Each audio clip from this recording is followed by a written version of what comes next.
Le verbe, un mot qu'on utilise tout le temps, sans même y réfléchir. Et pourtant, c'est peut-être bien le mot le plus puissant de notre langue. Alors aujourd'hui, on va plonger au cœur du sujet pour voir pourquoi ce petit mot, il est la clé de tout.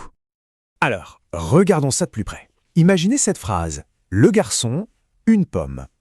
On a le sujet, le garçon. On a l'objet, la pomme. Le décor est planté. Mais il ne se passe rien. L'image est complètement figée. C'est un peu comme une photo qui n'attend qu'une chose, se transformer en film. Alors la question elle est simple. Qu'est-ce qui manque pour que l'histoire commence enfin? Quel est cet ingrédient secret qui va mettre du mouvement, de l'action, bref, de la vie dans cette phrase? Ce qui manque, c'est tout simplement le moteur de la phrase. C'est l'étincelle qui va faire démarrer toute la machine. Et ce moteur, bien sûr, c'est le verbe. Allez, on attaque la première partie, le moteur de la phrase. On va voir ensemble pourquoi le verbe, ce n'est vraiment pas un mot comme les autres. C'est le véritable cœur qui fait battre chacune de nos phrases. Bon, mais alors concrètement, un verbe, c'est quoi? C'est simple, c'est le mot qui dit ce qui se passe. Point. Soit il va décrire une action, ce que quelqu'un fait, comme, je ne sais pas moi, courir, penser, manger. Soit il va décrire un état, comment quelqu'un est, par exemple, être fatigué, sembler heureux. En gros, c'est le mot de l'action et de l'existence. On enchaîne avec la deuxième partie. Qu'est-ce qu'un verbe? Parce que, et c'est là que ça devient intéressant, un verbe ne se montre pas toujours sous le même jour. En fait, il mène une sorte de double vie. Oui, c'est ça, une double identité. C'est un point super important à comprendre. D'un côté, le verbe a son nom, on va dire sa forme de base, toute neutre. Et de l'autre, on le voit en pleine action, en train de travailler dans la phrase. Regardez bien la différence. D'un côté, à gauche, on a ce qu'on appelle l'infinitif. Manger, chanter, finir. C'est son nom, son état brut, celui qu'on trouve dans le dictionnaire. C'est le verbe au repos en quelque sorte. Et de l'autre côté, à droite, on a le verbe conjugué, le verbe en action. Il mange, nous chantons, vous finissez. Là, ce n'est plus une idée, c'est concret, c'est vivant, ça se passe. Ok, on passe à la troisième partie, la mission du verbe. Maintenant qu'on a vu ces deux facettes, la grande question c'est comment le verbe passe de sa forme nom à sa forme action. Eh bien, la réponse est simple. Il se transforme.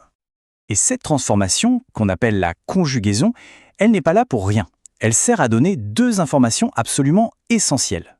La première, qui fait l'action? C'est ce qu'on appelle le sujet. Et la deuxième, quand est-ce que ça se passe? C'est le temps. Est-ce que c'est du présent, du passé, du futur? Prenez un verbe tout simple comme parler. Regardez comment sa terminaison change, un peu comme un caméléon qui change de couleur. On dit « je parle », mais nous parlons, et il parle.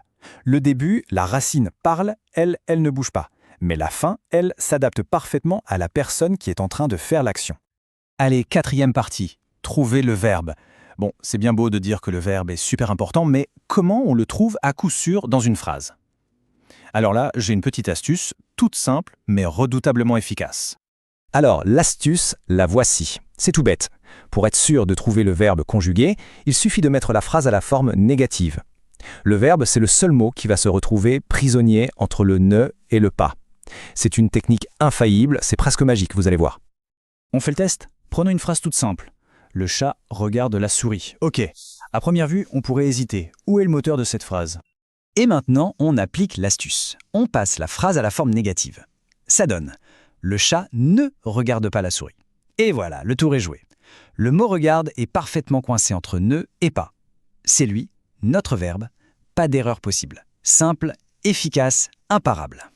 On arrive à notre dernière partie, la clé du langage. Parce qu'au final, on se rend compte que le verbe, c'est beaucoup plus qu'une simple règle de grammaire. C'est la véritable pierre angulaire de tout notre langage. Et s'il y a une chose à retenir, c'est ça. Maîtriser le verbe, ce n'est pas juste une question de bien parler ou d'avoir une bonne note en dictée. C'est bien plus profond. C'est débloquer le super pouvoir de raconter des histoires, d'exprimer des idées complexes, de peindre le monde avec des mots. Sans le verbe, nos phrases seraient des listes de courses. Avec lui, on peut créer des univers entiers. Alors je vous laisse avec cette question pour la route, le verbe.